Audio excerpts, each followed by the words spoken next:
আজকে মহামান্য কলকাতা হাইকোর্টের রায় কার্যত ঢাকি সমেত বিসর্জন হলো বাংলা বিরোধী জমিদারদের। এর আগে অভিজিৎ গাঙ্গুলি উনি বিচারপতি ছিলেন না বিজেপির দালাল ছিলেন আজকে পরিষ্কার। অভিজিৎ গাঙ্গুলি রায় দিয়েছিলেন ৩২,০০০ চাকরি খাওয়ার জন্য। আজকে মহামান্য হাইকোর্টের রায়ে প্রমাণ হলো যে রাজ্যের নিয়োগ সঠিকভাবে হয়েছিল। শুধু তাই নয়, এই রামবামের অতৃপ্ত যৌথ প্রেতাত্মা এই কাকচিল শকুনরা ওত পেতে বসেছিল নির্বাচনের আগে চাকরি খেয়ে বাংলার যুবক যুবতীদের, বাংলার শিক্ষিত সমাজকে, তাদের মেরুদণ্ডটাকে ধ্বংস করে দিতে।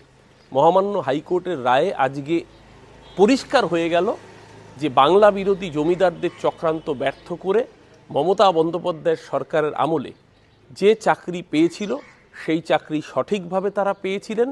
কিন্তু রাজ্যব্যাপী দীর্ঘদিন ধরে এই যে একটা পরিকল্পিত প্রোপাগান্ডা চালানো হচ্ছিল, এ রাজ্যে শিক্ষার মেরুদণ্ড ভেঙে দেওয়ার যে চেষ্টা করা হয়েছিল, আজকের মহামান্য হাইকোর্টের রায় সমস্ত চক্রান্তকে ধ্বংস করে এই অতৃপ্ত প্রেতাত্মাদের গালে থাপ্পড় মেরে বাংলার মানুষ আজকে প্রমাণ করল যে বাংলা উন্নয়নের পথে ছিল, আছে এবং আগামী দিনেও থাকবে। নির্বাচনের আগে এই চাকরি খেকোরা, এরপরেও যদি এদের উচিত শিক্ষা না হয়, বাংলার মানুষ তাদের শিক্ষা দেওয়ার জন্য তৈরি থাকলো।